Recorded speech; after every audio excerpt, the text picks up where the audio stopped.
우리가 변화는 바라는 변화, 그 시작을 제가 여러분과 함께 하겠습니다. 당정관계를 합리적으로 쇄신하겠습니다. 서로 소통해서 국민을 위한 좋은 정치의 길을 찾아나가겠습니다. 보수 정치의 기반을 재건하겠습니다. 지금 보수 정치의 시스템이 무너져 있다는 것을 제가 지난 총선 이 당을 이끌면서 절절히 느꼈습니다. 그때 느꼈던 경험과 판단을 바탕으로 보수 정치를 재건하겠습니다. 미래에 대한 비전을 제시하는 정당이 되겠습니다. 반도체, AI 같은 지금 우리 시대를 이끄는 이슈들에 대해서 보수 정당으로서 유능함을 보이면서 이슈를 선도해 가겠습니다. 그걸 위해서 국민들을 더 잘 설득하고 국민들의 말을 더 경청하겠습니다. 함께해 주십시오. 네. 대단히 어려운 일이지만 사실 아주 간단합니다. 민심이 바라는 걸 하고 민심이 하지 말라는 걸 안 해야 합니다. 저희는 그 부분에서 부족해서 지난 총선에서 심판받았습니다.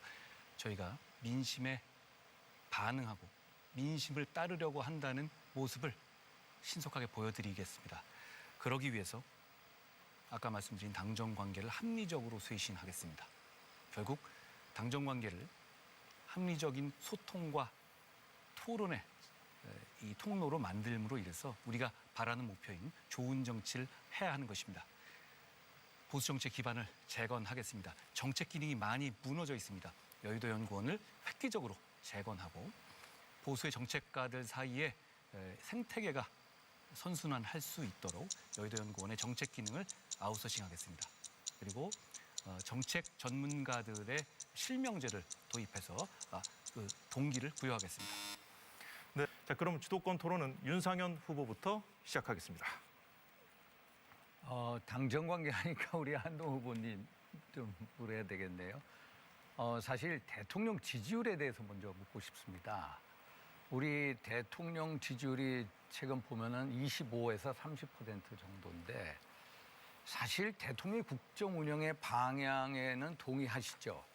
당연합니다. 그래서 제가 봐도 대통령의 국정 운영의 방향, 예를 들어서 한미 동맹을 강화시키고 한일 관계를 회복하고 그 바탕 위에 한미일 군사협력을 고도화시키고 한중 한러 관계에 있어서 상호 존중과 호혜 관계를 맺고 또 글로벌 지평으로 나토라든지 아니면은 예를 들어서 유엔이라든지 태평양이라든지 아프리카 정말 글로벌 중추국가 하시는 것도 잘하시고 또 3대 개혁, 노동연금 교육개혁 또 기득권 세력 또 지대 추구 세력에 대한 청산 이런 것도 잘하시는데 지지율이 낮거든요.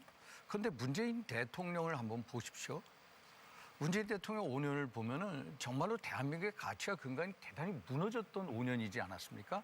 오히려 윤석열 대통령은 대한민국의 가치와 근간을 세웠고 상대적으로 한번 보면은 문재인 대통령 때 보면 5년 동안 정치는 한마디로 독재화됐습니다. 행정부뿐만 아니라 입법, 사법, 행정부 3부를 거의 거머쥐시다시피 할 정도로 장악을 하고 있었고요. 특히 연동제 비례대표 같은 경우에 헌정사상 처음으로 여야 합의 없이 그냥 날치기 통과됐어요. 또 보면은 예를 들어서 경제 같은 경우에 예를 들어서 가계, 기업, 무슨 국가부처 최고로 기록 갱신을 했었고 일자리도 적어졌고 부동산은 폭망했고 경제도 엉망이었고 또 예를 들어서 남북관계 북한의 비핵화를 한다고 했는데 오히려 핵무장을 만들어 놓고 4대 강국 관계도 너무 형편없었는데 이 문재인 대통령의 지지율을 보면은 지난 총선 때 지지율이 무려 57에서 59%였고요. 아니 그리고 퇴임할 때 보면 몇 %였냐? 45%였어요. 그래서 가치와 근간을 무너뜨린 문재인 대통령은 지지율이 높고 오히려 가치와 근간을 지키려고 했던 윤석열 대통령은 오히려 지지율이 낮은 이 현상에 대해서 어떤 말씀 있으십니까? 어떤 이유라고 보십니까?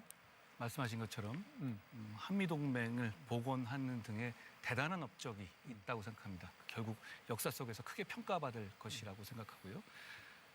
원전 문제, 어제 체코에서 그래서 쾌거가 있었지만요. 잘하셨는데 지지율이 낮은 특별한 이유가 있나요?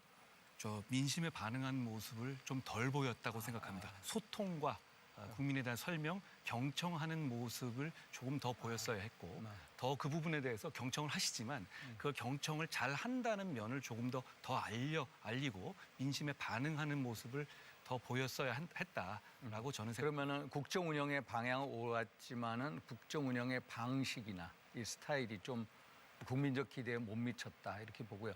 제가 하나 재작년에 이태원 참사 있지 않았습니까? 네. 그때 159명의 안타까운 죽음이 있었습니다. 제가 사실 방송 나가서 이상민 장관이 정책 책임을 져야 된다. 그런데 우리 후보님께서도 어떤 의견이 있으셨어요? 그 당시에? 당시 제가 강요였기 때문에 말은 못하셨어요? 다른 강요의 진퇴에 대해서 의견을 낼 수 있는 상황은 아니었어요. 대통령께 사퇴해야 된다 이런 건의하신 적 없고요. 저 같은 강요로서 제가 그런 우리 상황- 원희룡 후보님은 그때 어떤 입장이셨습니까? 이상민 장관에 대해서 같은 저희도 강요로서 특별한 의견은 내지 않았습니다. 근데 저는 그 당시에 너무나 안타까웠습니다. 예를 들어서 야 이게 그 이상민 장관이 행안위 긴급 질의에 와서 국민 안전은 국가의 무한 책임이다. 그러면 그 책임이라는 게 법적인 책임만 얘기하는 게 아니라 정책 책임을 얘기해야 된다. 그래서 저는 이상민 장관이 사퇴하는 게 옳다라고 방송에서 했는데 그거에 대해서 당이나 대통령실이나 정부나 메아리가 안 들렸습니다. 그렇게 보면 어떻게 보면은 이 정부적인 판단 능력, 국민적인 기대에 부응 못하는 정부적 판단 능력이 약했다라고 보고요. 또 하나 우리 이제 자꾸 차별화 그러는데 저는 의도하고는 다르다고 봅니다. 근데 이제 많은 분들이 보면은 김건희 여사 문자 논란 또 최상병 특검법 이게 어떤 차별화로 가는 거냐 아니냐 그런 생각입니까 아니십니까? 얼마 전에 저희가 아니죠. 토론을 한 바 있죠. 제가 저는 그래서- 차별화라는 것이 목표가 아니다라는 말씀을 드린 거예요. 그래서 제가 안타까운 것은 뭐냐면은 역대 어느 정부에서도 2인자가 대통령기 3년을 남겨놓고 차별한 예가 없습니다. 예전에 박근혜 의원도 의원 시절에 이명박 대통령하고 차별한 예가 세종시 문제 외에는 특별히 그게 없다. 그러면은 우리 한 후보님 당정 관계에서 가장 중요한 것은 뭐라고 생각하십니까? 좀 소통이고 소통. 목표를 같이 하고 목표를 향해서 같이 사심 없이 공과 사를 구분해서 나가는 것이라고 생각합니다. 소통하려면 어떤 대통령하고 신뢰가 있어야 되지 않습니까? 예, 그렇습니다.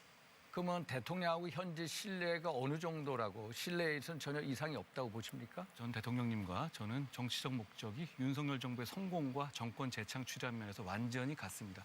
완전히 목표가 같은 사람들 사이에서는 신뢰도 전혀 문제가 없어요. 전혀 문제가 없습니다. 그래서 저는 안타까운 게 대통령실에서 최근 나오는 험한 발언들 또 예를 들어서 지난번에 그 대통령의 그 총선 패배 이후에 식사 초대를 하지 않았습니까? 그게 안 갔는데 그 이후에라도 어떤 대통령한테 문자나 전화를 드려서 한번 뵙겠다 이런 식으로 하지 않았습니까?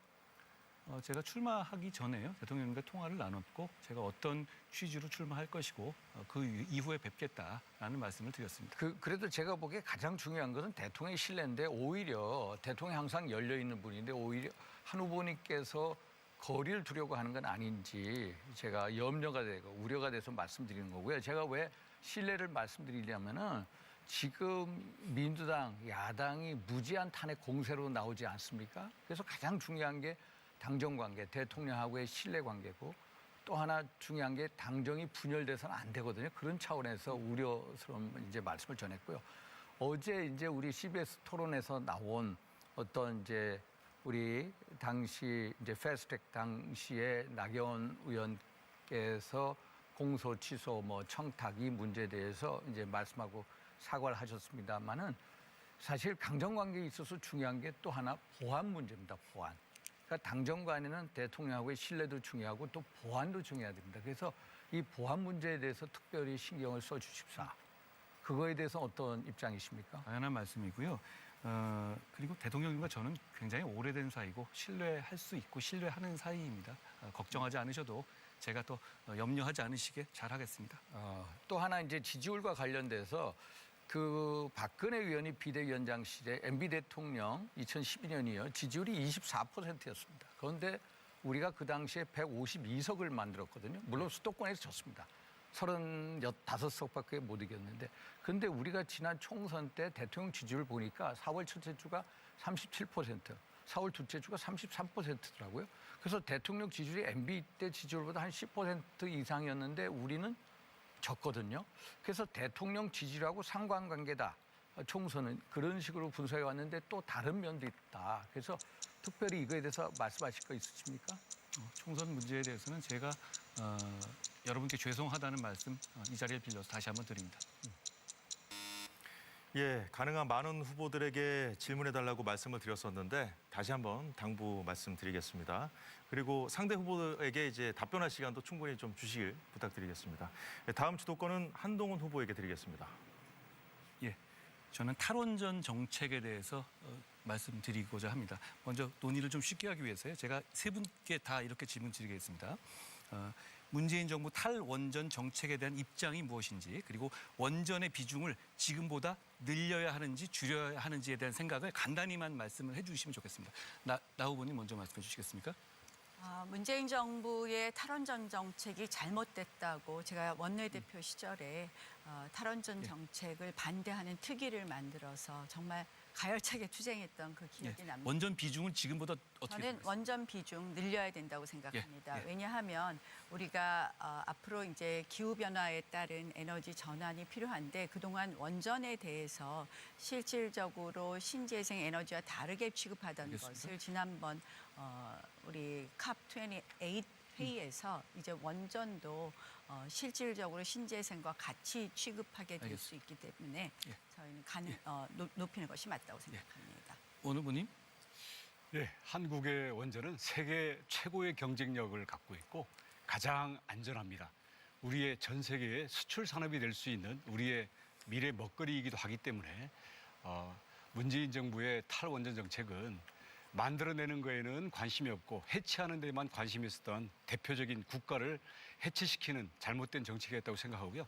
원전의 비중 지금보다 늘려야 됩니다. 특히 소형 모듈 원전을 만들어서 우리가 세계의 어떤 개척자 역할을 해야 됩니다. 예. 원 후보님? 저도 마찬가지로 탈원전을 탈해야 된다 이렇게 생각을 합니다. 우리가 파리 협약에 의해서 2018년 대비 2030년까지 40% 온실가스를 배출하기로 국제적으로 약속을 했거든요. 그런데 현재 RE100이라는 거 우리가 실현하려고 노력하지만 현실적으로 어렵습니다. 그래서 CF100이라고 해서 RE100 플러스 원전으로 갈 수밖에 없다. 예. 그래서 탈원전을 탈해야 된다. 이렇게 그런 입장입니다. 저도 세 분과 마찬가지로 지금 탈원전 정책은 잘못된 것이고 어제 우리 쾌거가 있었다시피 우리 나라의 살 길이고 더 비중을 늘려야 한다고 생각합니다. 제가 원희룡 후보께 여쭤보겠습니다. 2017년 1월에 당시 대선 주자 10명에 대해서 탈원전 정책에 대해서 물었던 적이 있습니다. 그런데 당시에 원 후보께서는 원전 비중을 낮춰야 한다고 답했습니다. 그런데 이건 문재인 정부가 탈원전 정책을 내기 전이거든요. 근데 그때 이런 입장을 내신 이유가 뭔지 간단하게 설명 부탁드립니다. 네, 우리 그 원전이 지금 한 30%가 조금 뭐 전후 정도의 비중을 갖고 있고요. 프랑스 같은 경우는 한 70% 아니겠습니까? 그래서 이게 전체 이 전력 생산에서의 비중이 그때그때의 통계에 따라서 구성이 달라지게 됩니다. 저는 당시에는 제주도 지사로서 풍력, 태양에너지, 그리고 파력, 뭐 조력 이런 부분들을 실험하는 카본 프리 아일랜드를 유엔과 협력해서 추진하고 있었기 때문에 그때 어떤 에너지의 혼합 비율을 얘기했던 것이지 국가 전체적으로 봤을 때는 특히 우리가 지금 탄소를 아주 급격히 감축하기로 했지 않습니까? 불가피하게 원전을 늘릴 수밖에 없습니다. 후보님, 그런데 좀 제 말씀 잘못 들으신 것 같은데요. 이건 2017년 1월에 이 답변이셨어요. 제주지사로서가 아니라 대선 후보, 대선 주자 10명에 대해서 물었을 때 국가 전체적으로 원전 비중을 낮춰야 한다고 답을 하신 거거든요. 거기에 대한 답은 안 되는 것 같은데요. 지금 말씀드린 것처럼 저는 2014년부터 카본 프리 아일랜드 정책을 추진하고 이게 당시 박근혜 대통령님과 함께 파리 기후변화 총회에 가서 사례를 보고하기도 했습니다. 그래서 근데 이건 대선 에너지 후보로서 혼합의 대한민국 비율이 전체에 대한 얘기라서요. 모델이 달라질 수가 있는 거죠. 알겠습니다. 자, 2017년 6월에는 이건 문재인 정부 출범 이후입니다. 원 후보님 인터뷰에서 제주는 탈원전 전략을 이미 마쳤다. 이렇게 답을 하신 적이 있습니다. 2030년 제주에 쓸 전력 4.4기가와트를 신재생 에너지로 생산하면 원전 4, 5기를 대체하는 효과를 거둘 수 있기 때문이다라고 말씀하셨는데요. 이건 문재인 정부 탈원전 정책에 동의하는 입장 아니셨습니까? 지금 자꾸 그 말의 부분적인 걸 가지고 하는데요. 제주도는 원전이 없습니다. 대신 육지부의 원전에서 만들어진 전기를 우리가 받아서 쓰고 있죠. 그래서 우리 제주도는 그 받아 쓰는 전기를 오히려 제주도에서 더 많이 만들어서 육지로 역수출하기 위해서 저희들이 정책을 펴고 있었거든요. 그래서 우리가 원전 한 기당 보통 한 1기가 정도, 뭐 1기가 또는 1.4기가 이렇게 생산이 되는데 우리 제주도가 자체 수요량보다도 훨씬 많은 전기를 만들게 되면 우리 육지부의 원전 부분에 대체하는 그 전력 생산이 될 수가 있고 이것을 서로 소비자와 생산자 간에 직접 자유거래제를 도입하고 쌍방향 이런 전력 생산 알겠습니다. 소비를 겸함으로써 예. 새로운 모델을 하는 실험을 했던 거예요. 답변을 맞춰주시면 제가 또 하나 질문 드리죠. 예, 다음 질문입니다. 원 후보님께 또 말씀드리겠습니다. 오늘 원 후보님께서는 도태우 후보를 공천 취소한 것이 절대로 용납할 수 없는 일이라고 사진을 올리셨고 페북을 글을 올리셨습니다. 그런데 지난 3월 15일, 올해 3월 15일입니다. 원 후보께서 SBS 방송 인터뷰에서 도 후보 공천 취소가 당연한 것이고 더 늦으면 안 된다.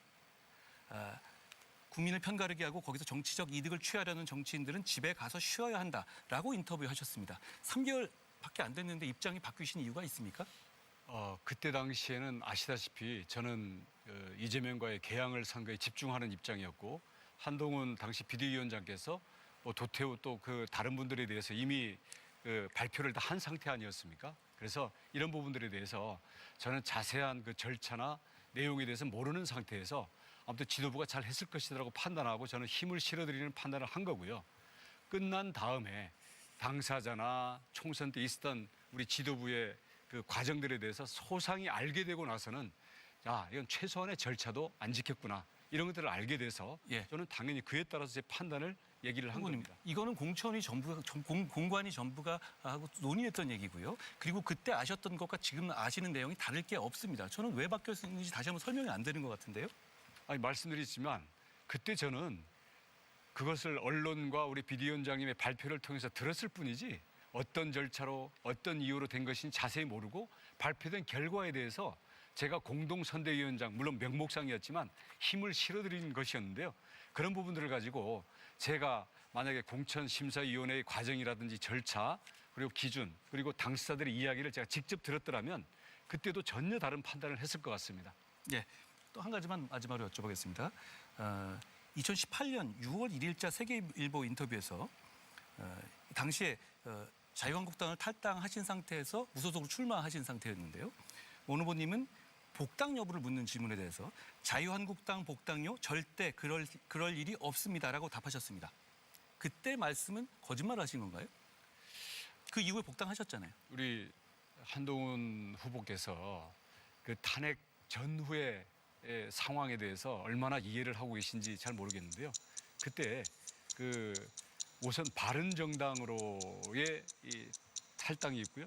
바른정당에서 이제 무소속으로 간 겁니다. 왜냐하면 제주도마저 민주당에게 넘겨줄 수 네. 없었기 때문이죠. 네, 그런 시간 다 상황이 됐습니다. 있었다는 것을 예. 이해를 한동훈 해주시기 바랍니다. 후보의 주도권 토론이었고요. 다음 주도권은 나경원 후보에게 드리겠습니다. 네. 당정 관계에 대해서 먼저 한동훈 후보에게 질문하겠습니다. 한동훈 후보 아까 말씀해 주시면 좋겠어요. 이렇게 잘안 들리네요. 이야기했습니다. 대통령과는 아주 오래된 사이다. 신뢰관계에 전혀 문제가 없다. 이렇게 얘기했습니다. 그런데 비대위원장으로 있을 때 이관섭 실장이 한동훈 후보에게 사퇴 요구를 했습니다. 그리고 선거가 끝나고 나서는 한동훈 후보는 대통령실에서 요청한 식사 요청을 거절했습니다. 아직까지 신뢰관계가 있다고 볼 수 있을까요? 왜 사퇴 요구했을까요? 답변해 주시죠. 제가 잘 안 들렸는데 사퇴 요구의 이유에 대해서요. 네. 그리고 여러 가지 상황들이 아직까지 그 사퇴 요구했고 예. 식사도 안 했는데 아직까지 신뢰관계가 있다고 보시나? 저는 식사를 해야만 신뢰관계가 유지된다고 생각하지는 않고요. 공동의 목표가 있고 그 목표에 대한 확고한 그 의지가 말씀하신 있다면 사퇴 요구의 이유는 뭘까요? 사퇴 요구의 이유는 알려진 대로입니다. 제가 여기서 그 내용을 상세하게 공개하기는 그런데 않겠습니다만 그 사퇴 요구의 이유는 그러면 알려진 대로 뭐였죠? 제가 여러 가지 이견이 있었고 그리고 큰 문제 중에 하나는 그 영부인의 사과 문제 등이 큰 이유였습니다. 자, 사퇴 요구 이후에 거기에 대해서 거부하셨습니다. 그 이후에 이와 관련돼서 대통령과 대화를 나누셨습니까? 제가 잘 안 들려서 좀 크게 말씀해 주시죠. 사퇴 요구 이후에 대통령과 그러면 사퇴 요구에 대한 대화를 나누신 적이 있냐고요. 제가 그 이후에 서천에서 뵙고 기차 안에서도 대화를 많이 나눴고요. 그 이후에 당을 운영하면서 대통령님과 많은 통화를 했었습니다. 그런데 그 이후에 식사를 하시지 않고 그리고 사퇴 요구에 대해서 오히려 이관섭 실장이 말을 했다. 결국 이거는 당무 개입이라는 이야기까지 언급을 하심으로써 실질적으로 당무 개입이라는 것은 대통령께서 하지 말아야 될 일을 했다. 박근혜 대통령께서 기소당한 이야기를 했다라는 것으로 읽혀지기 때문에 과연 이 신뢰관계가 회복됐다고 저희가 보기 어렵다는 말씀을 한번 지적을 합니다. 제가 참고로 그 식사는 그 이후에 제가 용산에서 공식적으로 식사하고 언론에 다 알려졌던 걸로 알고 있습니다. 그런데 이제 선거 이후에는 식사를 안 하셨습니다. 자, 패스트 트랙 관련해서 좀 말씀을 드리겠습니다. 제가 나다르크라는 별명을 갖게 된 것이 패스트 트랙입니다. 저는 패스트 트랙 사건을 거치면서 결국 용기가 있다라는 것을 사실 제가 늘 그렇게 위기나 이럴 때 뒤로 숨지 않았는데요. 저는 그런 별명을 가진 걸 자랑스럽게 생각하는데 정말 당정 관계에 있어서도 대통령께 할 말은 하는 그런 용기를 가져야 되겠다 이런 생각을 합니다. 그런데 가장 중요한 것은 당정 관계를 만들어가는 데 있어서 가치를 공유하는 거라고 생각을 합니다. 용기 있게 말을 해도 함께 생각을 공유할 때는 이것이 제대로 소통되지만 그렇지 않을 경우에 소통이 안 된다고 생각을 하는데요.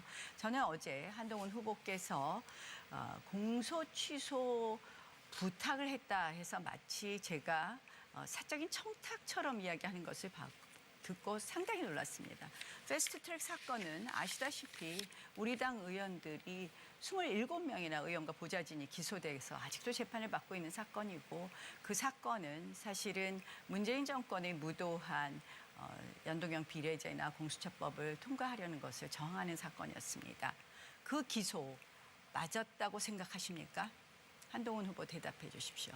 제가 그 부분에 대해서는 SNS 그리고 언론 인터뷰에서 신중하지 못한 발언이었다고 사과드렸는데 기소가 맞았었다고 생각하십니까? 그 판단에 그때 그 대해서는 기소가 맞았다고 생각하십니까? 후보님 그 기소를 한 검찰총장이 대통령님인 건 알고 계시죠? 네, 저는 지금 한동훈 후보의 생각을 묻고 있습니다. 그러면 우리가 처벌받는 것이 맞았다고 생각합니까?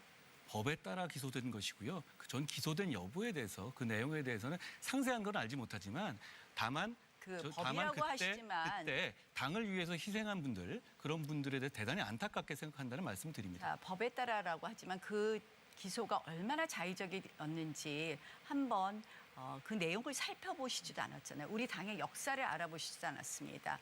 그 사건 우리 당은 맨몸으로 저항을 했고 그때 모 여성 의원은 갈비뼈가 7개나 골절되는 골절상을 입기도 했습니다. 자, 그러면 우리 오늘 하루 종일 의원 카톡방에 난리가 났습니다. 어떻게 우리의 투쟁을 이렇게 폄훼할 수 있냐고 난리가 났고 결국 한동훈 후보는 사과를 했는데요. 이런 이야기가 나왔습니다. 공소 취소를 당론으로 법무부 장관께 공소 취소 요청을 법무부 장관께 하는 것을 당론으로 정하자 이런 유사한 이야기가 나왔습니다. 여기에 대해서 윤상현 후보님 찬성하십니까? 저 찬성합니다. 원희룡 후보님 찬성하십니까? 찬성합니다. 자, 한동훈 후보님 찬성하십니까? 반대하십니까? 공소 취소는 법무부 장관이 정할 수 있는 게 아닙니다. 자, 그 말씀을 드린 거예요, 제가. 여전히 생각이 바뀌지 않으셨군요. 법을 잘못 지금- 이해하고 계신 것 같은데요. 아니, 자, 너무 아직도 검사신 것 같아요. 공소 취소를 법무부 장관이 할 수 없다라는 그래요. 담당 검사가 하죠. 그럼 또 얘기하시겠죠. 법무부 장관은 구체적 사건의 수사지휘권이 없다. 검찰청법에는 구체적 사건의 수사지휘권이 있고요. 사실은 정말 저는 아직도 지금 검사에서 벗어나지 못하시는구나. 그러면 우리가 이 공소 취소 요청을 그 해당 검사에게 요청하는 게 맞겠습니까? 법무부 장관은 일반적인 사건에 수사 지휘권이 있고요. 또 구체적인 사건에 있어서는 검찰총장을 통해서 수사 지휘권이 있습니다. 법무부 장관에게 요청하는 것 자체가 우리의 당론으로 이러한 것을 우리의 의사를 표시하고 저는 그 정말 아직도 하나의 틀 안에서 벗어나지 못했다고 생각을 하고요. 그다음 드릴까요? 한번 법무부 답변을 장관으로서의 드릴까요? 성과를 한번 볼까요? 지금 자꾸 그런 말씀하시는데 검사로서는 문재인 정부의 검사로서는 엄청난 활약을 하셨어요. 양승태 대법원장 기소하셨죠? 기소하셨습니까? 안 하셨습니까? 예, 기소했습니다. 네. 대통령님의 담당 지위를 받았습니다. 팀장이셨죠? 대통령님의 네. 지위를 받았습니다. 대통령님을 끌어들이시지 말고요. 자, 모두 무죄 났습니다. 그것으로 김명수 대법원의 정말 무도한 사법부의 파괴를 가져왔다고 생각을 합니다. 근데 모두 무죄 나왔습니다. 그런데 갑자기 문재인 정권 때는 이렇게 칼이 잘 들더니 우리 정권 와서 하나도 우리가 궁금한 사건을 해결하신 게 없습니다. 국기문란 사건, 서해공무원 사건, 강제북송 사건 여기에 대해서 이런 국기문란 사건에 대해서 제대로 수사하라 이렇게 지시한 적이 있으십니까? 당연히 있습니다. 제가 한 것을 모르시는 거고요. 그리고 그런데 전 나연이 말씀하신 것이 감사원은 이것을 밝혔는데 민주당에게 못했을까요? 잘못 이용될 수 있을 것 같아요. 법무부 장관이 어떤 특정 사건의 정치적 사건에 대해서 어떤 방향성을 자, 그러면 정치적 중립 의무를 문재인 어겨서 정권- 할 수 있다라는 오해를 받을 수 있을 것 같아요. 저는 그 점을 좀 잘못 말씀하시는 것 자, 같다는 말씀입니다. 저는 한동훈 장관은요. 법무부 장관으로서 제대로 해야 될 일을 진짜 해야 될 일은 우리 국민들이 궁금해하는 나경원 일을 후보의 하시지 주도권 토론 시간도 제가- 다 제가 됐어요. 마이크가 꺼졌고요. 답변을 예. 지는데 못 드렸는데 예, 잠깐만. 다음 기회에 하시죠. 예, 다음 기회 드리겠습니다. 자, 최소 2명 이상의 후보에게 질문을 해달라는 말씀 다시 한번 부탁드리겠고요. 마지막으로 원희룡 후보 8분 동안 주도권 토론 진행해 주시기 바랍니다. 예, 한동훈 후보님, 우리 나 후보님이 패스트트랙 사건에 대한 공소 취소 이야기를 했을 때 어떤 생각이 들었습니까? 무슨 말씀이시죠? 사건 관계자의 부탁으로 들었습니까? 아니면 윤석열 정부의 동지로서 그리고 그로 인해서 이 희생을 당한 많은 우리 동지 당원들과 당직자들과 보좌관들과 의원들 30명이 넘는 그 의원들의 고통을 절절히 호소하는 그런 이야기로 들었습니까? 저는 당시에 법무부 장관이었습니다. 법무부 장관이 당의 동지로서 어떤 업무를 담당할 수는 없는 겁니다. 저는 일반 국민들께서 그 말씀 들으시면 좀 우려하실 것 같아요. 다만 저는 제가 왜 아까 사과를 드렸냐면 제가 그 자, 말을 잠시만요. 꺼낸 것 자체가 조금 부적절했던 것 같고요. 공개적으로. 또 하나는 당시 패스트트랙으로서 고통받고 있는 우리 당원 동지들의 마음을 제가 조금 더 배려했었어야 했다. 제가 신중하지 못했다. 이런 말씀을 드리는 겁니다. 다만 법무부 장관으로서 그런 얘기를 들었을 때는 거절해야 맞는 겁니다. 자, 잠시만요. 자, 우리 윤석열 정부의 탄생은 이 패스트트랙이라는 이 민주당 그리고 이 좌파들의 공수처, 검수완박 그리고 이 연동형 비례대표 같은 자신들의 20년 집권을 이 장기화하게 한 그런 음모에 맞서는 정말 처절한 그런 투쟁이었습니다. 그런 투쟁이 밑거름이 되어서 기적적으로 윤석열 대통령이 당선될 수 있었고요. 또 우리 한동훈 후보도 법무장관이 될 수 있었습니다. 장관은 단순히 공무원일 뿐만 아니라 국무위원으로서 대통령의 국정 철학과 국정의 어떤 정무적인 내용들까지도 함께 분담해서 이 부분을 위해서 노력을 하는 것입니다. 그렇기 때문에 집권 여당이 있는 것이죠. 그러면 집권 여당이 되었으면 당연히 이 잘못된 기소에 대해서는 바로잡는 조치가 있어야 될 것이고 그래야 이것을 믿고 앞으로 우리 많은 당원과 보좌진들과 당직자들 또 의원들이 몸을 사리지 않고 이 이재명 이 무도한 야당이 맞서 싸울 수 있을 거 아니겠습니까? 그런데 법무부 장관은 그냥 사건을 다루는 관료일 뿐이다. 이게 과연 동지 맞습니까? 법무부 장관의 임무에 대해서 잘못 이해하고 계신 것 같네요. 저는 오히려 그 패스트트랙 사건으로서 고통받는 보좌진이라든가 전현직 의원님들에 대해서 당의 지원이 부족했다고 생각합니다.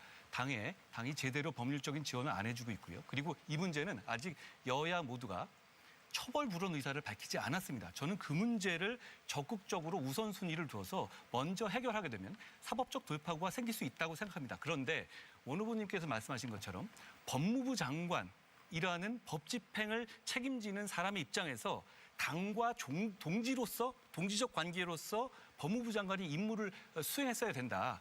저는 거기에 동의하지 않고 많은 국민들께서도 그 말씀에는 동의하지 않으실 것 같습니다. 그렇기 때문에 우리 당원 동지들이 과연 우리 한동훈 후보가 우리라는 생각이 과연 있는 것인가?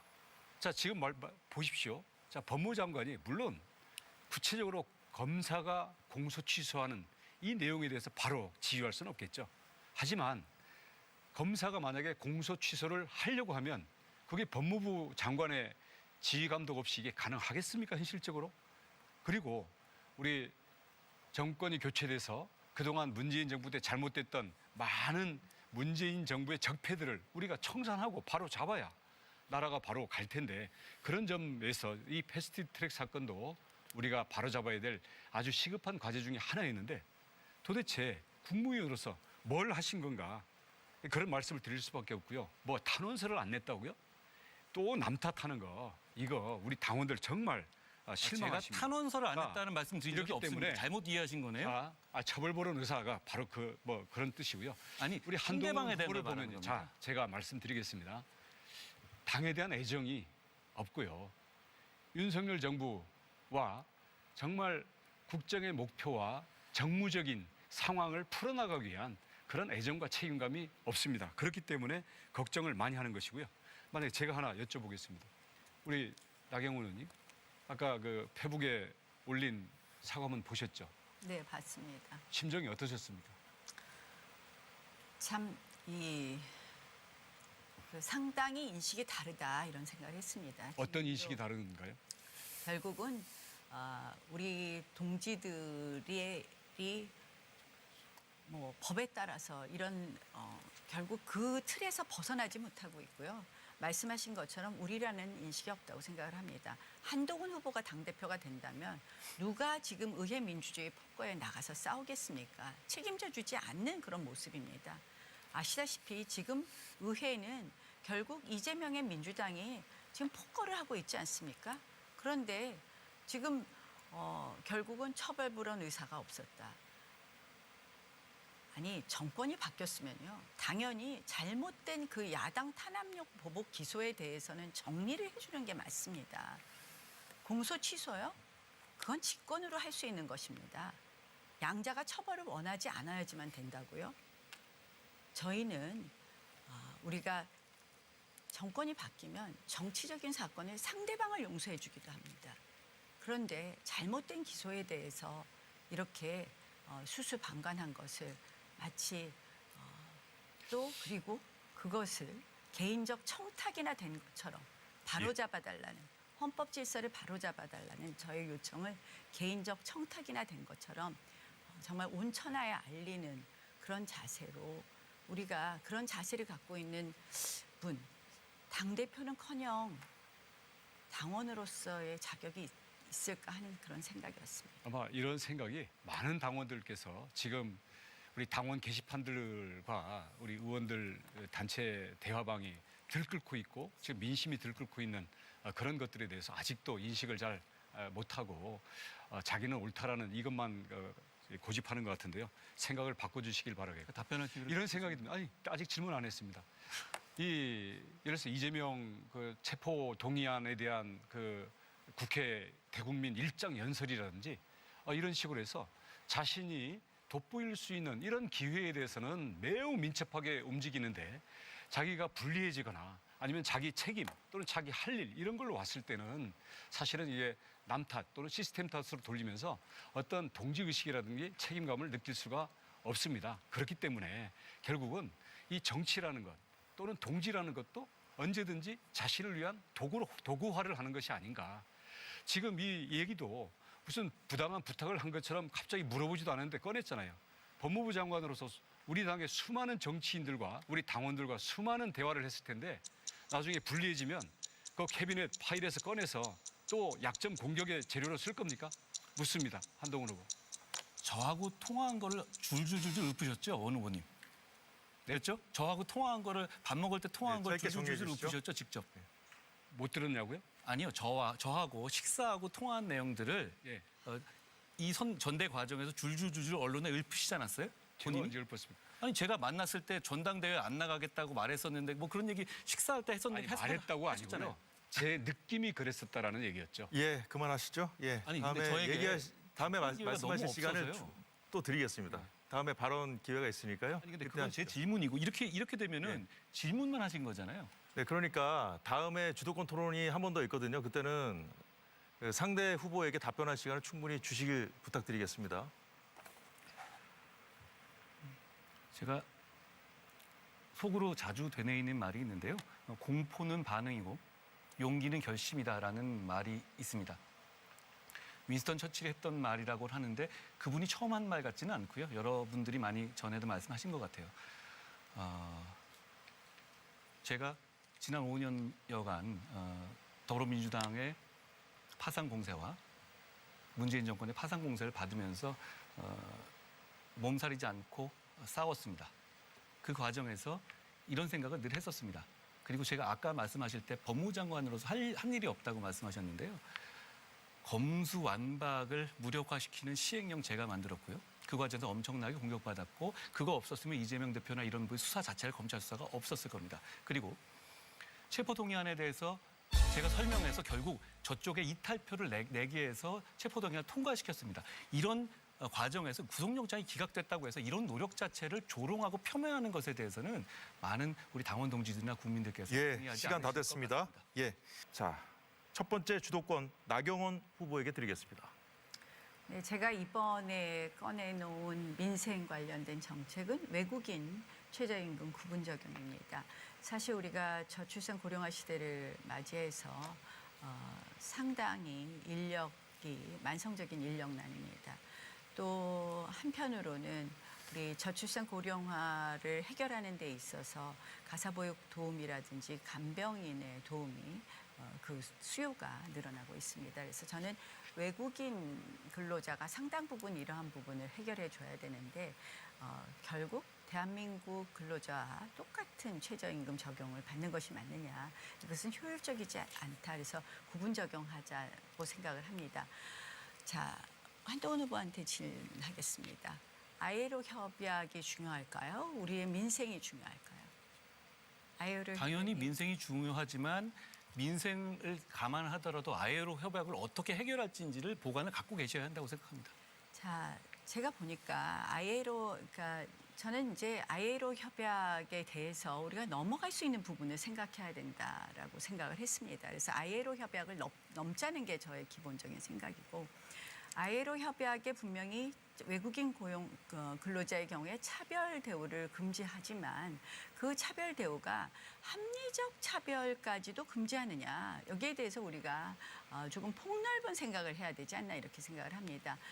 늘 공무원들하고 이야기를 하거나 그동안 이제 기존에 생각하는 틀은 늘 이거는 무조건 절대적 차별 금지다라고 생각을 하는데 이 합리적 차별 금지를 생각한다면 저는 충분히 최저임금을 구분 적용할 수 있다고 생각을 하고요. 두 번째로는 최저임금을 정하는 것은 결국 생계비와 노동 생산성입니다. 그렇게 정하게 되어 있죠. 그런데 이 생계비를 외국인의 경우에는 그 외국인이 결국 우리나라에 와서 일을 하면 한 80%를 본국에 다시 보냅니다. 그렇다면 그 생계비를 본국의 생계비를 기준으로 한다면 충분히 구분 적용을 할 수 있을 것 같은데요. 윤상현 후보님 어떠세요? 그러니까 아이로 협약에 예외가 된다는 그런 뭐 탈퇴가 꼭 필요하냐 어쩌냐 이런 이야기도 있지만 이걸 합리적 차별이라 그런다면 충분히 다른 저는 해석이 가능하고 최저임금을 적용하는 데 있어서 생계비를 80%를 본국에 지금 보내고 있으니까 외국인 근로자의 경우에 그럼 그 생계비라는 건 그 외국인 근로자의 가족 생계비고 그렇다면 우리나라 생계비 한 10분의 1 정도밖에 안 될 거 아니에요, 동남아에. 그렇다면 충분히 우리가 이거 아이로 협약을 이게 탈퇴를 하지 않아도 저는 적용이 가능하다. 구분 적용이 가능하다고 생각하는데 어떠세요? 제 설명을 사실 들어보시니까. 최근에 정부에서는 어떤 이 사적 계약으로 하면은 이 가사- 소위 말해서 고용이 네. 가능하다 식의 네. 어떤 법 해석을 내놨거든요. 그래서 ILO 협약하고 상관없이 충분히 가사 노동자를 외국인에서 오신 분들 쓸 수도 있겠다라고 가능하다고 봅니다. 제가 이제 오늘 뭐 정책에 관한 토론을 하라 그러셨는데 제가 주로 말씀을 드리게 됐는데요. 저는 사실 이 외국인 근로자 최저임금 구분 적용에 대한 논의가 정말 활발해졌으면 좋겠습니다. 실질적으로 이제 윤상현 의원님 말씀하신 것은 가사도우미라든지 육아도우미 또는 간병인의 경우에는 가사 사적 계약으로 해결할 수 있다고 말씀하신 거고요. 그 외에 일반적인 외국인 근로자, 농촌에 가서 보면 정말 모든 일손 외국인 근로자들이 많이 하고 있습니다. 또 중소도시도 마찬가지입니다. 충분히 가능하다고 생각을 합니다. 당대표가 되면 이 정책 반드시 추진하겠습니다. 예, 민생과 외교안보 관련 주도권 토론 원희룡 후보가 4분 주도권 가져가십시오. 네, 윤상현 후보에게 묻겠습니다. 지금 고금리 고물가로 우리 국민들의 고통이 큰데요. 물가에 대해서는 우리 가격 안정 기금을 지금 정부에서 투입한 5조 외에 한 10조 이상으로 늘리고 금리에 대해서는 특히 코로나 시기에 이 빌린 이런 원금과 이자 이런 부분들에 대해서는 금리나 상환 기간을 갈아탈 수 있는 이러한 채무 재조정 이런 부분이 가장 시급하다고 생각하는데 어떻게 동의하십니까? 맞습니다. 동의합니다. 그리고 우리 주식 투자나 채권 투자에 인구가 많은데요. 금융 투자 소득세 어떻게 생각하십니까? 금투세가 원래 2023년 1월부터 시행을 하려고 했습니다. 그렇다가 2년 늦춰졌고요. 윤석열 대통령께서 지난 대선 공약으로 금투세 폐지를 짧게. 내걸었거든요. 그래서 일단 우리 방향 금투세 폐지로 갑니다. 예, 그런데 예, 고맙습니다. 예, 나경원 후보님, 그 최상병 특검 네. 공수처의 결론이 나오기 전에 민주당이 특검을 하는 의도는 뭐라고 생각하십니까? 당연히 이것은 기승전 탄핵을 빨리 하기 위한 그런 대통령을 겨냥한 거죠? 합니다. 예, 제3자가 추천하는 특검이면 그 대통령 탄핵을 겨냥한 것의 판이 바뀝니까? 그렇게 보기 어렵죠. 저희가 지금 민주당이 6개 특검을 지금 준비하고 있습니다. 네, 이 특검에 감사합니다. 대해서 윤상현 의원님, 실질적 대응이 판이 필요하다고 바뀌었다고 생각하십니까? 제3자 특검으로? 사실 우리 당론하고는 위배가 됩니다. 그래서 일단 우리 야당하고의 전선이 좀 무너졌다 이렇게 봅니다. 예, 한동훈 후보에게 묻겠습니다. 뭐 워낙 그 과거 발언을 들어가지고 하는 질문이 뭐 우리 한동훈 후보의 특기이긴 한데요. 제가 불가피하게 이걸 물어볼 수밖에 없습니다. 어제 토론에서 공수처가 더 가혹한 수사 결과가 나올 거기 때문에 그것을 막거나 돌파하기 위해서 오히려 제3자 특검법이 오히려 낫다. 대통령을 보호하기 위해서도 그렇게 낫다. 이런 주장을 하셨는데요. 3월 8일 분당 유세시에는 특검은 수사가 마쳤을 때 하는 것이다. 그래서 현 당론과 같은 선 공수처 수사 후 특검을 얘기하셨습니다. 그러다가 6월 24일에는 이 제3자 특검법을 발의할 텐데 그 전에 공수처 수사가 끝날 테니까 얼추 공수처 수사 후에 특검을 한다는 걸 하고 맞을 것이다. 이 세 가지 입장 중에 어느 게 진짜입니까? 다 똑같고요. 3월 8일 날은 제가 제3자 특검을 내면서 이렇게 말씀드렸죠. 저희가 의구심이 커지는 것을 막을 실기를 했다고요. 3월 4일 날 이종섭 대사가 대사 임명이 되고 그 시점이 그 시점입니다. 아니 어느 그때 입장이 이후에- 진짜 아니요. 입장이냐고 제가 물었습니다. 아니요, 세 다 가지 맞는 얘기입니다. 말을 바뀌었잖아요. 아니 바뀐 게 상황에 따라 달라진 거죠. 그때는 이종섭 대사의 사태가 상황으로 민심이 악화되기 전에 말씀드린 것이고요. 거기에 따라서 지금 민심이 악화된 상황에서는 지금 그대 이 상황으로는 돌파가 어렵다는 말씀을 드린 겁니다. 한 가지 더 말씀드리자면 오늘 이재명 대표가 제3자 특검법을 거부했습니다. 자, 좋습니다. 그건 진실 규명에 좋습니다. 관심이 없다는 네, 소리를 잠시만요. 제가 그런 안을 냈기 때문에 잠시만요. 그런 이 입장이 드러나는 잠시만요. 라고 말씀을 드립니다. 예, 잠시만요. 자, 이종섭 그 대사의 출국으로 여론이 악화되니까 바뀌었다. 그러면 한동훈 특검 지금 여론조사가 57%가 나오는데 이 여론이 조금 더 악화되면 제3자로 해서 특검 받아도 됩니까? 뭐 늘 그런 식으로 저를 공격하시는데요. 그냥 상식적으로 판단하시면 될 것 같습니다. 저는 한동훈 특검이든 윤석열 특검이든 다 반대합니다. 근데 네, 원형- 자기에 대한 특검은 안 되고 대통령을 위험에 빠뜨려도 된다? 이거 도구화입니다. 네, 자기를 원희룡 위한 후보 시간 다 도구화입니다. 쓰셨습니다. 다음은 윤상현 후보에게 주도권 드리겠습니다. 예, 제가 이제 우리 후보님들 듣고 말씀 올리겠습니다. 일단 저희 경제가 어렵습니다. 삼고라고 해서 고물가, 고금리, 고환율인데 여러 가지로 자영업자 또 가계 기업 예를 들어서 이자 부담 이런 게 늘고 있습니다. 지금 미국이 어제 미국 대통령 트럼프 대통령이 제로미 파웰 미 연준 이사의 의장 보고 금리 인하하지 마라 9월 달에 이런 식으로 욕을 하던데 미국 대선에서 만약에 금리 인하가 되면은 바이든이 유리하고 금리 인하가 대선 이후에 하면은 이제 트럼프에 유리하다 이런 식의 해석이 나오는데 지금 상황으로 봐서는 9월 달에 미 연준이 금리를 인하할 것 같습니다. 미국의 현재 기준금리가 5.5거든요.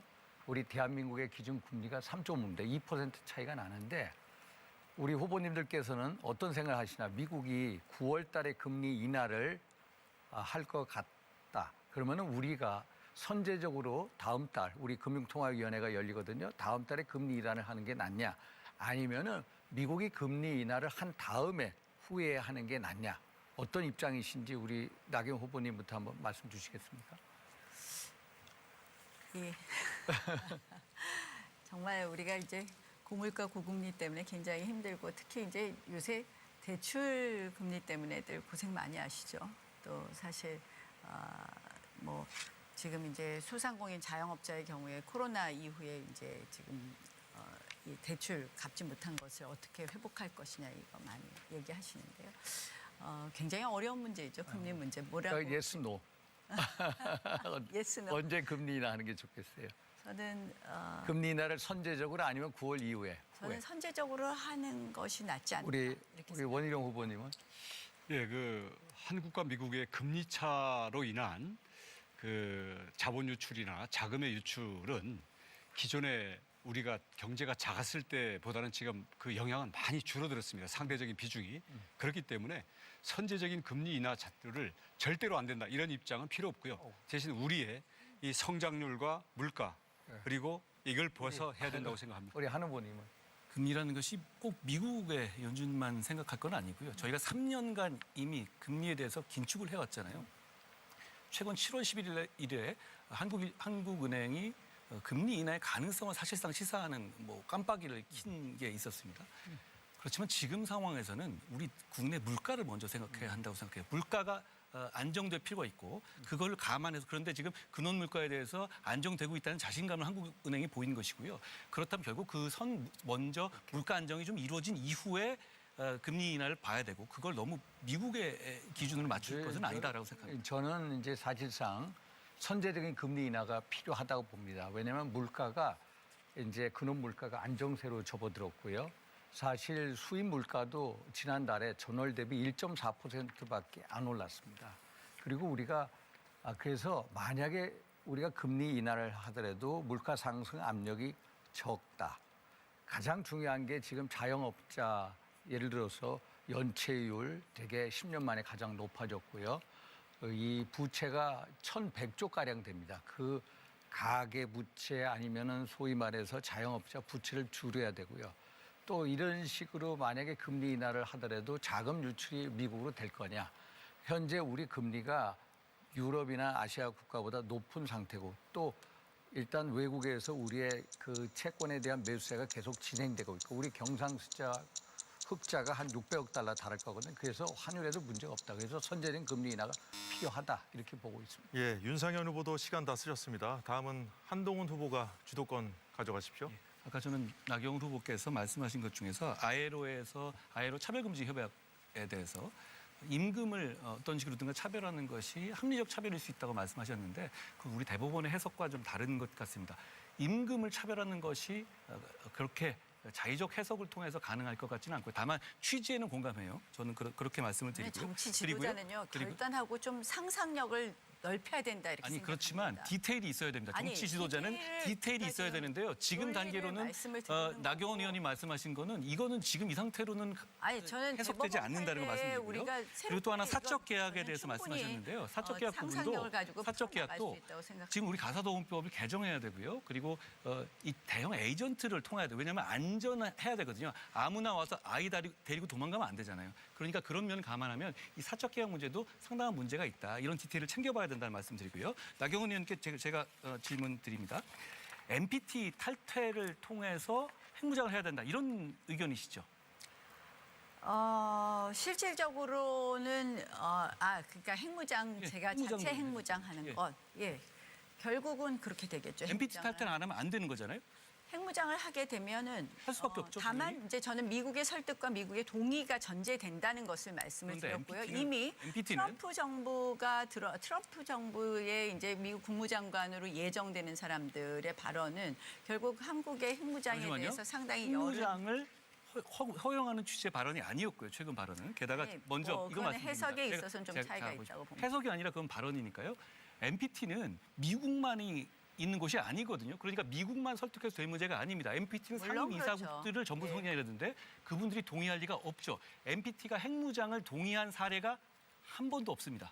아시죠? 저는 지금의 국제 정세는 상당히 변하고 있다고 생각을 자, 합니다. 또 하나. 지금 유엔에서 대북 제재가 제대로 작동합니까? 아니 그걸 떠나서요. 실질적으로 잠시만요. 제가 미국 제 질문 시간이니까요. NPT를 탈퇴한 것의 문제가 어떻게 되냐면 규정상 지금 원자력 공급국 그러니까 뉴클리어 서플라이어스 그룹으로 회원 자격이 박탈되거든요. 그렇게 되면 원전 관련한 수입도 다 금지가 돼요. 그런데 지금 그 상황에서 원전 산업자체 치명적 타격을 입거든요. 그러니까 제 말씀은 정치가 디테일이 필요하죠. 상상력만 가지고 되는 게 아니죠. 제 말씀은 NPT 탈퇴를 말씀하셨는데 NPT를 탈퇴한 다음에 핵무장을 시도하고 있는 나라가 전 세계에 하나거든요. 북한뿐입니다. 나머지 나라들은 원래 NPT를 가입하지 않았던 나라들이에요. 그러면 어떤 경로를 가지고 핵무장을 하겠다는 디테일을 해야지. 지금 말씀하신 거는 그냥 구호일 뿐이에요. 어떤 경로를 통해서 NPT 문제를 해결할 것인지에 대해서 좀 구체적인 청사진이 있어야죠. 상상력도 청사진이 있어야 되는 것 아닙니까? 한동훈 후보님, 미국이 결국은 미국 입장도 바뀔 수 있습니다. 미국이 두 개의 전쟁을 동시에 감당하지 못한다는 것이 그 원칙이고요. 지금 실질적으로 두 개의 전쟁이 일어나면서 그것조차에 대해서도 굉장히 어려워하고 제 있지 말씀은 않습니까? 그러니까 핵무장 제가 직전 드리는 단계까지 말씀은 가자는 것인데 제가 드리는 NPT는 말씀은 미국만 자, 설득해서 되는 문제가 아니거든요. 자, 이번에 저희 대통령께서 나토에 가서 그러니까 미국으로부터 지금 핵 잠수함에 대한 이야기 듣고 오신 거 들으셨죠? 아니 그게 핵무장을 할 수 있다는 무슨 건 완전히 다른 말씀이냐면 얘기죠. 저는 정부에서 하는 것과 정치권에서 하는 것이 다르다고 생각을 합니다. 정치권에서 핵무장을 이야기 시작하고 그리고 하나하나 설득해가는 과정에 있을 때 저희가 훨씬 더 확장된 핵 우산을 얻을 수도 있고요. 저희에게 핵무장에 이르지는 않지만 그 전 단계까지의 제 말씀 능력을 훨씬 더 활용할 수 있다고 생각을 제 말씀은 합니다. 상상력도 어느 정도의 디테일이 있어야 한다는 말씀을 자, 드리는 거예요. 예, 국제정세가 한동훈 후보도 시간 다 쓰셨습니다. 정치 공방이 아닌 정책 토론을 위해서 민생과 외교 안보를 주제로 준비한 주도권 토론까지 잘 봤습니다. 아마도 국민들은 이번 전당대회를 통해서 전국 운영의 파트너로 집권 여당의 비전 제시를 많이 기대하고 계실 것 같습니다. 이제 토론의 막바지로 달려가고 있는데요. 이번에는 주인공 토론 펼쳐보겠습니다. 후보 한 명이 차례로 주인공이 될 건데요. 나머지 3명이 주인공이 된 후보에게 자유주제로 질문 1개씩만 던져서 토론하는 방식입니다.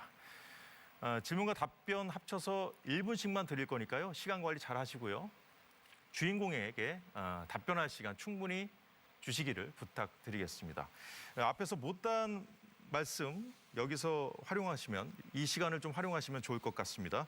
자, 첫 번째 주인공 원희룡 후보입니다. 윤상현 후보부터 원희룡 후보에게 질의하십시오. 저희 지역구에는 호남 분들이 한 30% 이상 있으세요. 그래서 대단히 남다른 애정, 관심을 가지고 있고 그래서 호남, 광주 문제에 대해서 제가 접근하려고 노력하고 있습니다. 근데 우리 당은 항상 그때만 이용하고 버린다.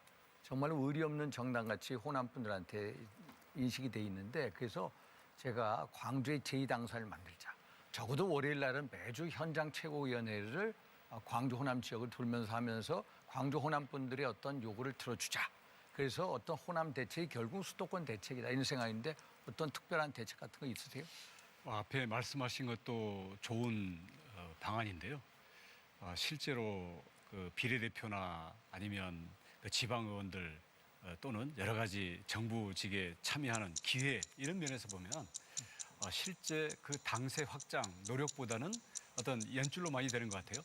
당원 모집 또는 당 기여도를 가지고 이 공직 진출, 공천하면요. 저는 순식간에 당원들이 배가 된다고 봅니다. 예, 윤상현 후보의 시간도 다 지났고요.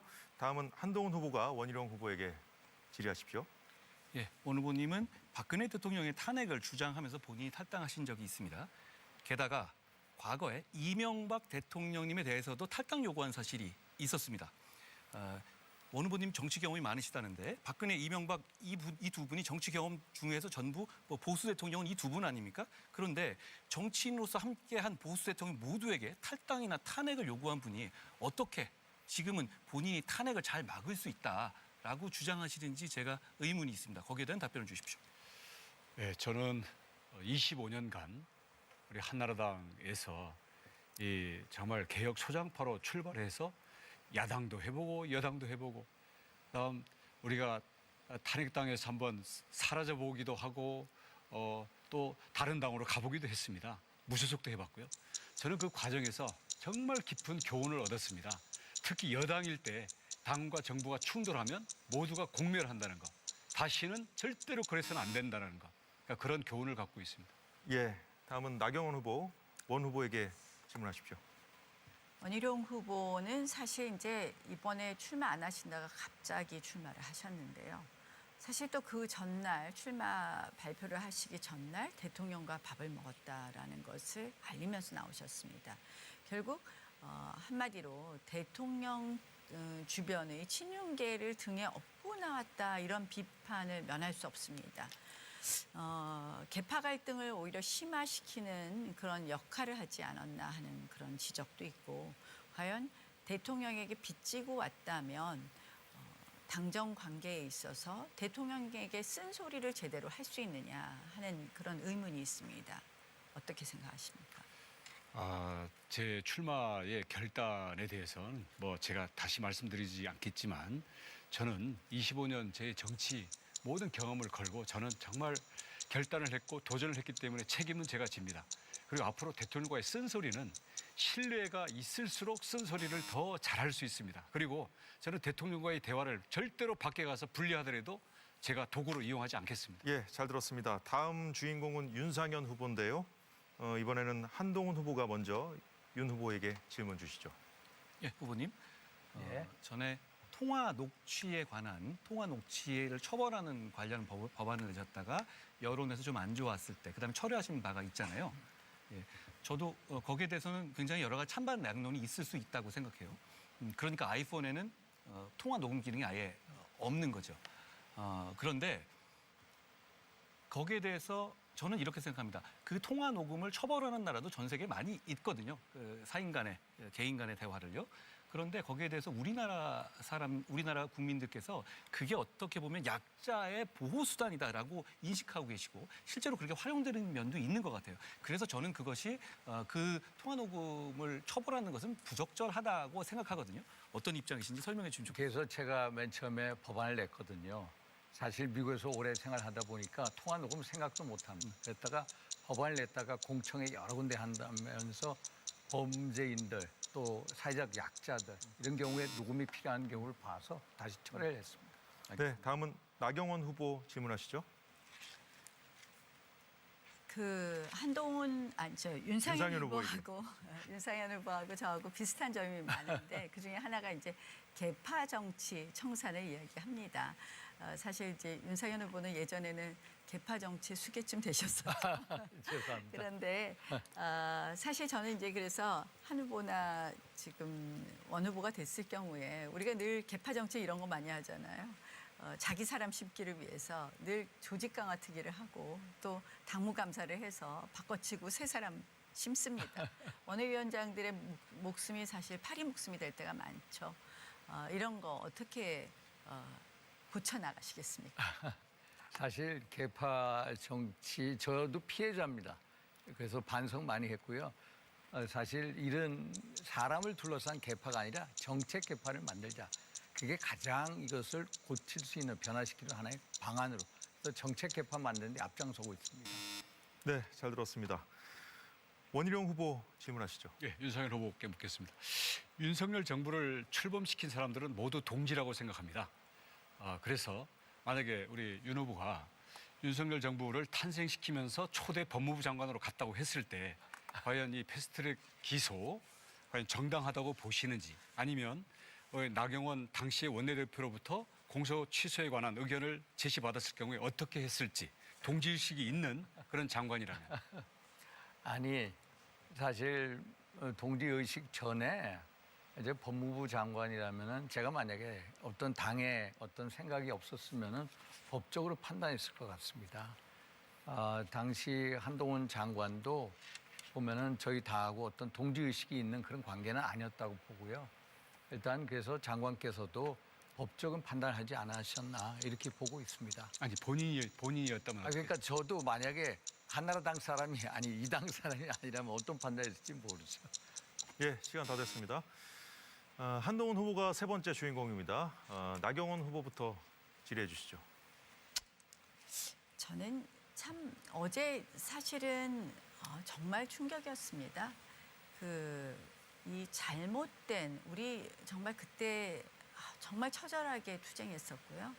그때 정말 그 보복적인 기소였습니다. 우리가 보면은 좀 여당의 아주 비판적인 그 당시 문재인 정권의 아주 비판적인 의원들만 콕콕 집어서 따로 기소를 했더라고요. 그런데 그 기소 잘못된 기소 다시 잡아달라고 했던 제 요청을 사적 청탁인 것처럼 밝히시고 또 오늘도 오셔서 계속 이 검사의 시각 또는 다친 시각으로 이야기를 하시는데 그랬을 경우에 우리 의원들이 앞으로 한동훈 후보가 당대표가 된다고 했을 때 과연 의회 투쟁에 적극적으로 나설까 하는 생각이 듭니다. 어떠신지요? 저는 국민의 시각도 고려해야 한다고 생각합니다. 일반 국민들은 그렇게 개인적인 사건, 본인이 직접 관련된 사건에 대해서 그런 식으로 얘기할 수는 없죠. 그리고 그건 받아들이면 개인적인 안 되는 사건이요? 거예요. 그것이 본인에 관련된 사건이라고요? 제가 저를 해달라 그런 건가요? 우린 27명이 기소되었습니다. 그만하시죠. 예. 그리고 예, 야당 다음에 의원들과 하시죠. 다음에 같이 하실 공소시효 시간이 있습니다. 이야기했습니다. 충분히 시간 이게 드리겠습니다. 개인적인 사건이에요. 예, 그만하십시오. 예, 시간 다 됐습니다. 다음은 원희룡 후보가 한동훈 후보에게 질문해 주십시오. 네, 한 후보님. 아까 그 패스트트랙에 대해서 법무부 장관은 공소 취소할 권한이 없다. 대신 당에서 노력이 부족했다. 처벌 불원 이사를 받아와라. 그럼 받아와라고 제가 한 적은 아니, 제 없습니다. 질문 중입니다. 그럼 결국 이재명 야당에게 그걸 받아오라는 얘기인데 그게 현실적으로 가능한 얘기인지 그리고 지금 만약에 당대표가 되면 지금 27명의 의원들, 3명의 보좌관 그리고 당시의 사건에 함께 참여했던 수많은 당원들과 그것을 가지고 광화문에서 정말 그 추운 겨울에 그 투쟁을 했던 우리 당원들이 그 과연 당대표로가 받아들일 수 있겠습니까? 어떻게 생각하십니까? 제가 받아오라고 한 게 없는데 왜곡해서 말씀하신 거예요. 제 말씀은 당대당으로 민주당과 제가 협상을 해서 이 문제를 풀겠다는 말입니다. 지금까지 당이 그런 노력을 안 해왔다는 것이고 제가 같이 처벌불원서를 내서 그렇게 사법적 돌파구를 만들겠다는 겁니다. 오히려 법률적인 지원을 강화하겠다는 것이고요. 저는 오히려 부족했던 점을 더 제가 집중해서 해결하겠다는 말씀을 드린 겁니다. 예, 마지막으로 윤상현 후보 한 후보에게 질문해 주십시오. 그 러닝메이트제 저는 불공정 경쟁이다, 잘못된 관행이다 이라고 보고 있습니다. 우리 한동훈 후보께서도 청년 최고위원 한 분하고 이제 러닝메이트 하는데 그 4명의 청년 최고위원이 나와서 1명이 되고 3명은 안 되지 않습니까? 3명의 후보들은 뭐라고 그러겠습니까? 상대적인 박탈감이 들 거다. 내가 한동훈 후보하고 줄을 안 서서 이렇게 됐다. 그래서 이게 공정이라는 면에서는 좀 안 좋은 제도다. 특히 이런 식으로 한 분 후보하고 3명의 러닝메이트, 걷다가 지명직 최고위원까지 하면 9명의 최고위 구성원 중에 5명을 가져가게 돼요. 그러면은 이게 제왕적 당대표가 될 수 있다. 견제 균형 면에 있어서 당헌 당규 개정이 러닝메이트에 관해서 있어야 되지 않나 이런 생각인데 어떤 입장이십니까? 지금 구도 상황에서 윤 후보님께서 보시기에도 제가 당대표가 됐을 때 제왕적 대표가 될 수 있겠습니까? 그렇게 생각하지는 않으실 거고요. 여러 가지 생각이 있을 수 있을 것 같습니다. 예, 마지막 주인공은 나경원 후보입니다. 원희룡 후보가 먼저 질문해 주십시오. 예, 나 후보님. 그 한동훈 후보가 오늘 그 페북에 올린 그 사과가 무엇에 대한 사과라고 느꼈고 거기에 어떤 문제점이 있다면 어떤 문제로 느끼시는지. 글쎄요, 오늘 아직도 계속해서 개인적인 사건이라고 말씀하시는 걸 보면 그 사과의 진정성이 없다라는 생각밖에 안 듭니다. 지금 뭐 그동안 부족했던 형사적 지원을 강화하겠다 이런 말씀하시는데요. 그게 아니라 이건 잘못된 기소였기 때문에 이 문제를 바로잡는 것이 맞습니다. 우리가 정권이 바뀌거나 할 때는 야당에 대해서도 용서해 주기도 합니다. 우리 정부 와서 김경수 사건 사면해 줬습니다. 재판이 끝난 것은 사면을 한다면 재판 중에 있는 것은 공소 취소하는 것이 맞다는 생각입니다. 저는 오늘 한동훈 후보의 오늘 개인적인 사건이라는 그 말씀에 다시 한번 네, 분노합니다. 마무리해 주십시오. 예, 다음은 윤상현 후보의 질의 시간입니다. 제가 작년 여름에 수도권 위기다. 대책을 만들자. 안철수 의원하고 계속 그런 얘기를 했는데 어느 날 보니까 8월 말인가 나 후보님께서 수도권 위기 잘 못 느낀다. 지금 그런 얘기할 때가 아니다. 했는데 그로부터 한 달 반 후에 강서구청장 보고를 해서 우리가 17% 이상 쳤거든요. 그래서 왜 그런 말씀하셨는지 그때 보니까 뭐 이 친윤계 의원들하고 갑자기 막 포럼도 그거 하고 그래서 나 후보님께서 왜 수도권 위기 못 느끼고 왜 친윤 분들하고 그렇게 하나 그게 의아했던 적이 있습니다. 그때 제가 친윤계 의원들하고 무슨 포럼이 그 포럼 기후와 뭐 위기 포럼인가? 그거는 친윤계 의원들하고 그래서 한 거 친유하고 아니고요. 갈아타셨나? 제가 원외위원장이었고 저는 국회 그러니까 원외위원장. 예, 원외위원장이었었고 제가 국회 밖에 포럼을 하나 열었었죠. 그때 만들었는데 그때 그 포럼을 한다고 했더니 우리 당 의원님들이 정말 대거 와주셨어요. 우리 당 의원님들뿐만 아니라 그때 한 3,000명 예. 정도 참석하셨던 거 마무리해 같고요. 주십시오. 그래서 예. 그때 이제 수도권 위기 너무 그렇게 하니까 우리 스스로 너무 위축될 것 같아서 저는 그런 취지에 정리해 주십시오. 우리가 좀 예. 힘을 내자 이런 취지였습니다. 네, 한동훈 후보, 나경원 후보에게 질의하십시오. 아까 제가 말했던 개인적 사건이라고 말씀드린 건요. 제가 바로 잡을게요. 사건의 당사자가 그렇게 비공식적으로 요청하는 것이 잘못된 것이다라는 취지를 말씀을 드린 거고요. 패스트트랙 과정에서 당을 위해서 헌신하신 분들, 뭐 나 의원님 포함해서 저는 대단히 감사하다는 생각을 갖고 있다는 점을 명확히 해둡니다. 다만 문제를 제기하는 방식이 법무부 장관에게 법무부 장관은 공소 취소할 권한이 없습니다. 우리 대통령은 우리 그 공약 자체가 구체적 사건에 관여하지 않겠다는 걸 명확하게 했고 실제로 그래 왔습니다. 제가 법무부 장관으로서 활동하면서 야당의 공격을 방어하는 것도 다 그 논리로 방어했거든요. 그런데 여기서 당에서 그것도 당사자가 얘기한다고 그거를 그런 방식으로 공소 취소를 지시한다? 저는 그건 국민들께서 용납하지 않으실 거라고 생각합니다. 그 점을 생각해달라는 말씀을 드립니다. 저는 사건 당사자 저 개인을 위해서 한 말이 아니라요. 27명의 의원과 보좌진을 위해서 한 말씀이었고요. 자, 저는 지금 말씀하시는 거 들으면서 정리해 주십시오. 보고 이야기하는 것 같습니다. 예, 자유 주제로 주인공 토론까지 해봤는데요. 마무리 발언 시간 1분씩 드리겠습니다. 다음 한동훈 후보입니다. 지금은 변화와 개혁을 통해서 위기를 극복하고 승리의 기반을 마련할 골든 타임입니다. 시간이 많이 없습니다. 지금 저희가 변화하지 않으면 저희는 큰 곤란을 계속 겪을 것이고 암흑기를 오랫동안 겪게 될 겁니다. 그건 보수 정치의 실패이자 대한민국의 실패가 될 겁니다. 제가 우리 국민의힘의 변화를 이끌겠습니다. 변화를 이끌어서 위기를 극복해서 승리의 기반을 만들겠습니다. 그런 하나의 마음으로 절실하게 나왔습니다. 여러분께서도 절실한 마음으로 저희를 바라보고 계시다는 것을 제가 잘 알고 있습니다. 모든 걸 바치겠습니다. 내일부터 투표입니다. 모두 투표해 주십시오. 고맙습니다. 한동훈 국민의힘 당대표 후보 토론회 90분 동안 생방송으로 함께했습니다.